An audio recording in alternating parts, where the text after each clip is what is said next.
Forget your idea of a single dusty road. The Silk Road was an intricate, pulsing network of routes that did more than just trade silk and spices. It was the world's first true cultural superhighway. It became the ultimate conduit for artistic and cultural exchange. As merchants, monks, and pilgrims journeyed between East and West, they didn't just carry goods, they were walking libraries of styles, techniques, and beliefs. I'm going to share with you my experience on the Silk Road Artist Rendezvous, which is a major international culture exchange program organized by the Chinese government, the Ministry of Culture and Tourism, and the China Academy of Art. It's essentially a contemporary version of the culture exchange that defined the ancient Silk Road. The invitation to participate in this cultural exchange was a little mysterious, but ultimately I decided it was an opportunity not to be missed. So here I go.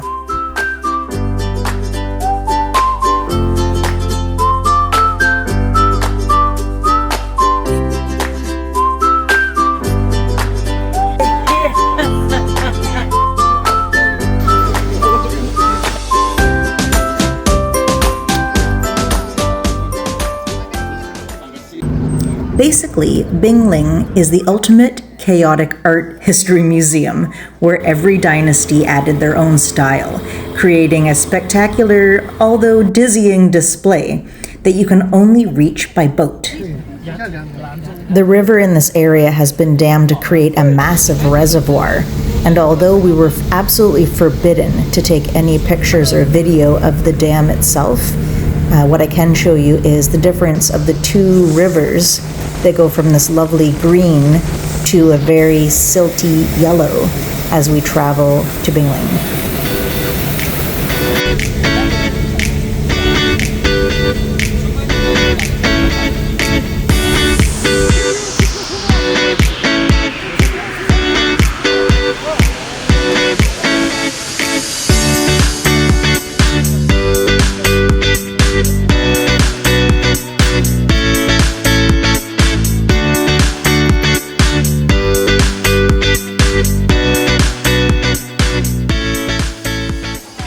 Imagine a massive, dusty, outdoor art gallery carved right into a towering river canyon.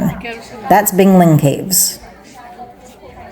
It's a living textbook of art history. Bingling is where you get to see Buddha get a serious makeover over 1,000 years. The oldest statues are a little thin and wrapped in robes that look like Roman togas. And then Buddha starts looking more Chinese, slim, serene, and wearing loose, elegant robes. And by the end of this 1,000-year period, Buddha gets his ultimate glow-up. He starts looking more plump, healthy, and full of vitality, reflecting the wealth and confidence of the Tang Empire. The most jaw-dropping piece is a gigantic 27-meter Buddha carved right into the cliff face.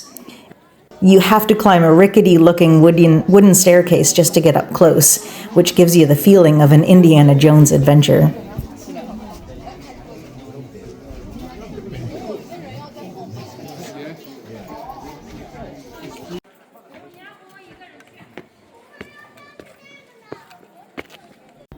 The color schemes are quite unique to this area, so it's something that I'm going to include in my journal as a part of recording my adventure, since we have limited accessibility to our North American apps. They are just blocked in China, so I'm going to have a digital detox and start writing down and drawing to remember this experience.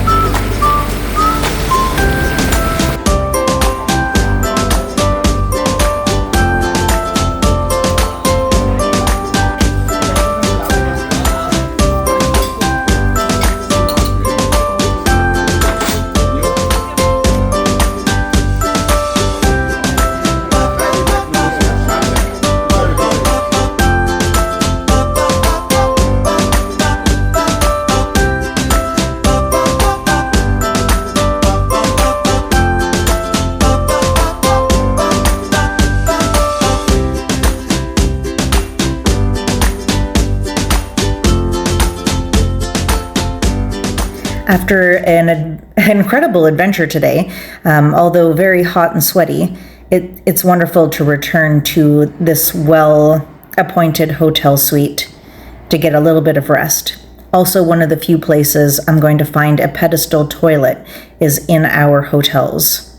The rest of the time, we're just doing a little squat potty. I don't know about you, but this is the first time I've ever been to a hotel where they give you a towel in one of these. And it's paper. It's a full-size paper towel.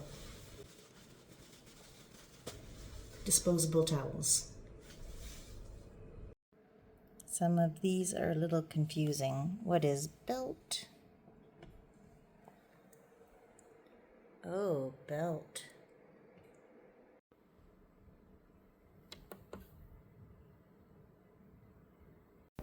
Now we're headed to the Labrang Monastery. It's a massive, living spiritual city located in the grass highlands of Gansu, the Tibetan region of Amdo. Imagine a college campus, but instead of dorms and lecture halls, it has dazzling temples and monks everywhere.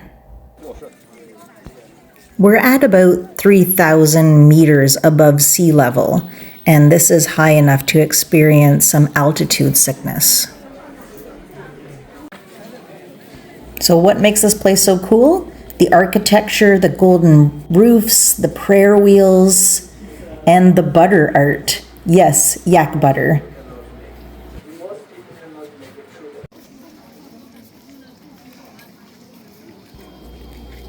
It's one of the biggest and most important Tibetan Buddhist universities outside of Tibet itself. You'll see thousands of monks studying in solitary, walking and debating philosophy. It's an authentic, non-stop look at centuries-old tradition. Purchasing package now.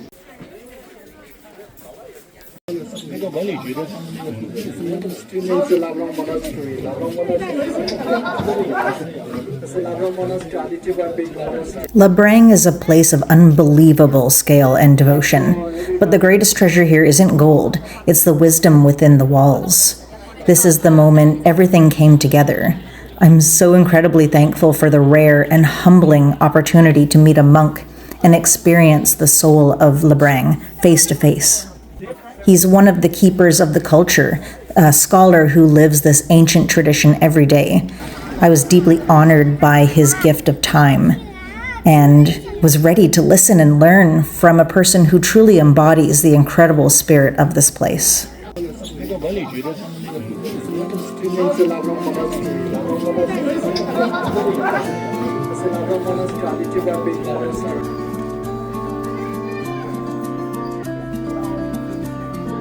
I've been processing for months the wisdom from the monk, and it's taken me some time to digest it. And I do want to share with you how it's going to impact my artwork, but I think first we should eat.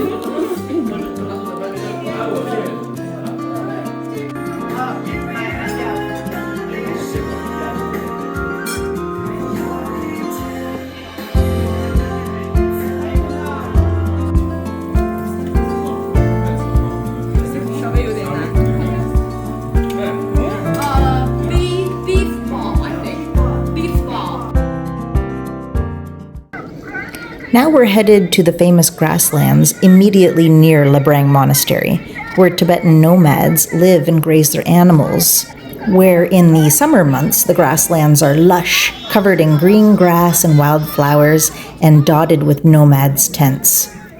Although these grasslands are the most accessible and popular area for visitors to experience the traditional nomadic culture, it became very obvious that some of the kids had never encountered foreigners before.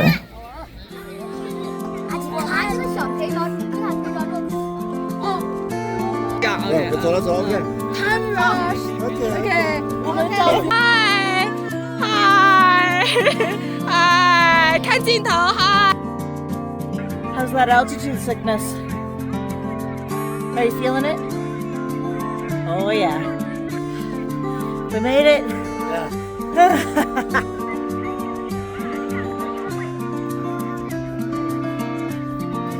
Although few of us can speak each other's language, there are some universal truths.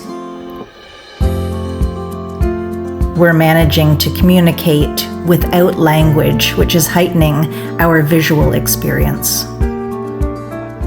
We are sharpening our ability to communicate effectively with people from varied backgrounds, recognizing differences in nonverbal cues and communication styles.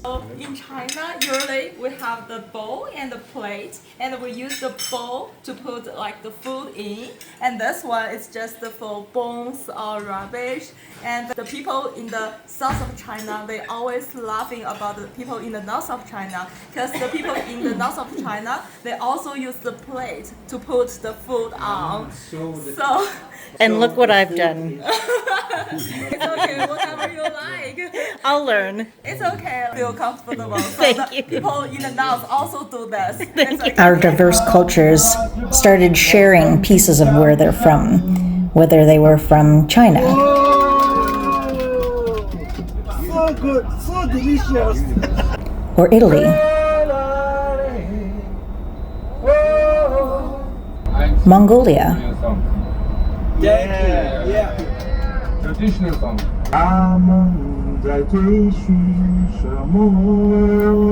Bulgaria, About the farmers, and I decided this is a and some were not as brave to get up and sing, but we also had artists from Buenos Aires, Hungary, Botswana, and myself from North America.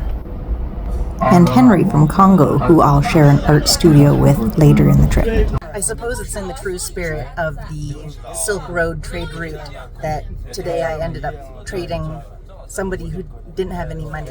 I purchased them an Americano, and they gave me 2 pastries, just trading goods. And for a 9-hour road trip today, I feel so happy to have some comfort foods.